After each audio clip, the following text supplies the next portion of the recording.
মুহাদ্দিস দেহলভী রাহমাতুল্লাহ আলাইহি বলতেছি, ও আল্লাহর ওলি, আমাদের তালিকার ভিতরে এক নম্বরে আপনার নাম আছে। সুবহানাল্লাহ, আলহামদুলিল্লাহ, আল্লাহু আকবার। এখানে একটা জিনিস আছে, ওলিদের ভালোবাসেন, জান্নাতি হয়ে গেছেন। আল্লাহর বান্দারা একটা হিসাব কত আছে, যারা ওলি আছে তাদের ভালোবাসেন, জান্নাত পেয়ে যাবেন।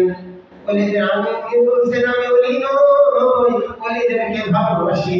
কাজে আমাদের নিয়ত হবে, আমাদের আমাদের টার্গেট হবে, লক্ষ্য হবে, আমরা ওই বন্ধুর রহমানকে ভালোবাসি, আমরা মঞ্জুর রহমানকে ভালোবাসি, আমরা সেই কোরআনকে রহমানকে ভালোবাসি। আমরা কি করি, আমরা সেই আবু বকর ফুরফুরানি রহমাতুল্লাহকে ভালোবাসি।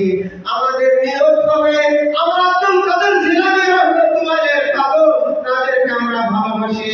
আমরা মুহাদ্দিস রহমাতুল্লাহকে ভালোবাসি। আমরা মাওলানা মুহাদ্দিস দেহলভী রহমাতুল্লাহকে আমরা ভালোবাসি। এর কারণে আল্লাহ রাব্বুল আলামিন আমাদেরকে কবুল করে নেবেন। সুবহানাল্লাহ।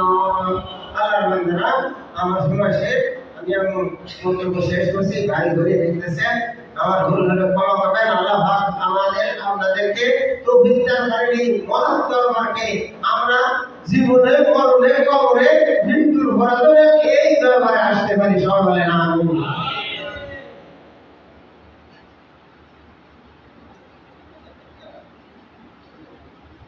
আসসালামু আলাইকুম।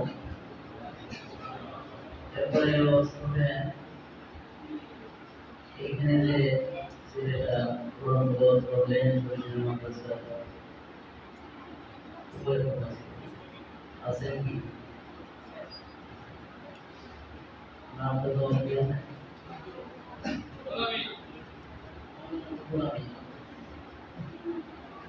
হাফেজ মোহাম্মদ রুহুল আমিন। এখন আপনাদের সামনে পদ